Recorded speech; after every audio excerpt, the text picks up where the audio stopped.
The sky stretched wide and endless, its azure expanse mirrored in the windows of Apex Wings Flight 762. The plane glided smoothly through the air, carrying an assortment of passengers in its first-class cabin. Inside, the atmosphere was serene, with soft lighting and the subtle scent of freshly brewed tea. Comfort was a priority. Passengers reclined in spacious leather seats, some engrossed in books, others typing away on laptops. Among them sat Lydia Carter, a poised 38-year-old woman with a calm demeanor and a discerning gaze. Clad in a crisp white blouse and tailored slacks, she exuded quiet confidence. What most of her fellow passengers didn't know was that Lydia was not just another traveler. She was Apex Wing's senior quality auditor, covertly observing the airline's customer service and overall passenger experience. Lydia, seated near the aisle, had a notebook discreetly tucked in her bag. Her sharp eyes caught every detail: the tone of the flight attendants, the timing of the in-flight announcements, and even the subtle reactions of the passengers. She sipped her green tea quietly, seemingly absorbed in a magazine, but she was far from relaxed. Observing and analyzing was second nature to her. A few rows ahead, a graying businessman named Victor Hayes fidgeted in his seat. His tailored suit and gleaming wristwatch suggested wealth, but his restless energy hinted at discontent. He scowled at his phone, occasionally glancing at his watch and muttering about delays. The flight seemed routine until a sudden outburst shattered the calm. "My bag's gone!" Victor's booming voice cut through the soft hum of the engines. He sprang from his seat, causing heads to turn in alarm. A flight attendant rushed to his side, her professional smile faltering under the weight of his glare. "Mr. Hayes, please remain calm," she urged gently. "Are you sure it hasn't slipped under your seat? Let me assist you." Victor waved her off impatiently. "No, someone took it. My bag was right here. One of these people must have stolen it." Gasps rippled through the cabin as passengers exchanged uneasy glances. Victor's accusatory gaze swept the aisle, finally settling on Lydia. "You," he barked, pointing at her. "You were watching me earlier. Did you take it?" Lydia looked up, her expression composed, but her eyes steely. "Excuse me," she said evenly. "I was reading. I don't know what you're talking about." The murmurs in the cabin grew louder. A few passengers leaned in to observe the confrontation more closely, while others shifted uncomfortably in their seats. Just as the tension reached a boiling point, a commanding voice from the back of the cabin broke through the chaos. "What's happening here?" The speaker was Captain Brian Stewart, who had emerged from the cockpit. His uniform was impeccably pressed, and his tall frame radiated authority. As he strode forward, passengers instinctively quieted. Victor turned to the captain, visibly agitated. "This woman," he said, gesturing toward Lydia. "She was watching me earlier. My bag is missing, and I'm sure she took it." Lydia's calm mask didn't falter, though her grip on the magazine tightened. Captain Stewart's sharp eyes moved between Victor and Lydia, his expression unreadable. "Ma'am," he said, addressing Lydia directly, "to resolve this matter swiftly, I'll need to inspect your belongings." Lydia raised an eyebrow, her voice cool. "Captain, are you accusing me based on this man's unfounded claims?" Stewart hesitated, but then nodded firmly. "This is a safety matter, not a personal accusation. Please cooperate." The cabin fell silent as Lydia set her magazine aside and unzipped her bag. Inside, there was nothing out of the ordinary: a novel, a neatly folded scarf, and a few personal items. Stewart's frown deepened, but before he could speak, an elderly voice from the back of the cabin called out, "That's enough nonsense."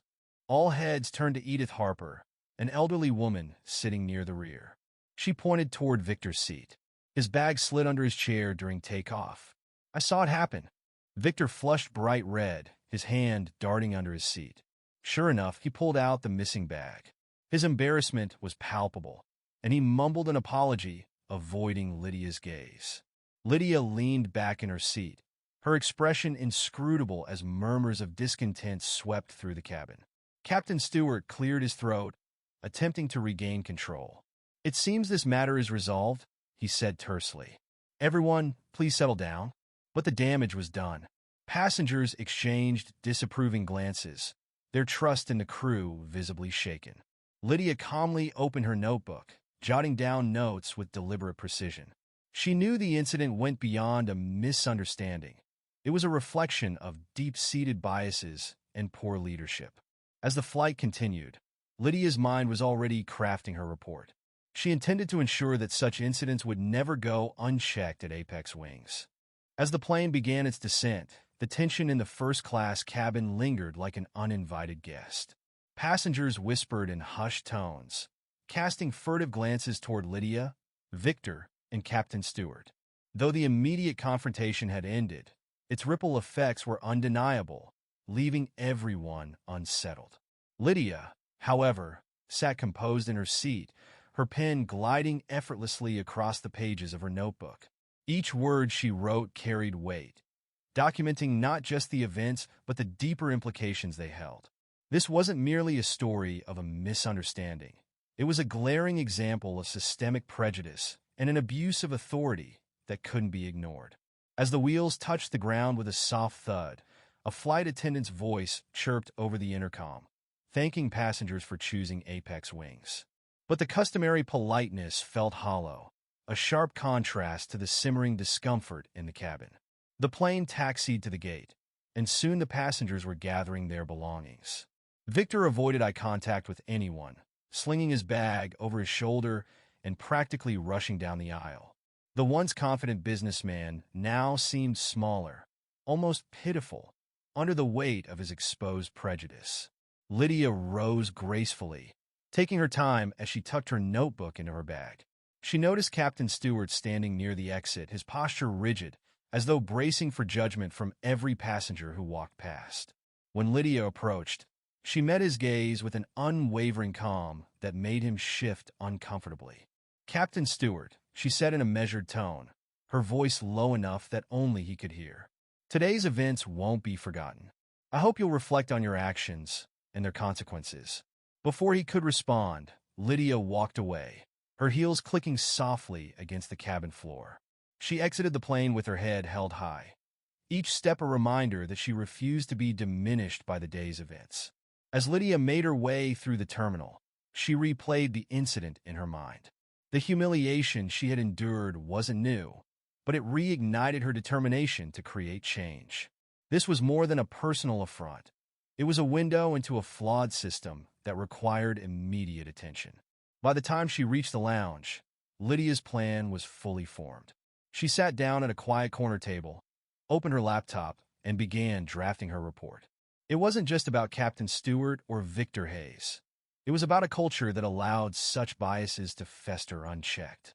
Lydia detailed actionable steps for Apex Wings, mandatory training on unconscious bias, stronger protocols for handling passenger disputes, and a thorough review of leadership conduct. Her words carried the weight of someone who had seen too much, experienced too much, and refused to remain silent.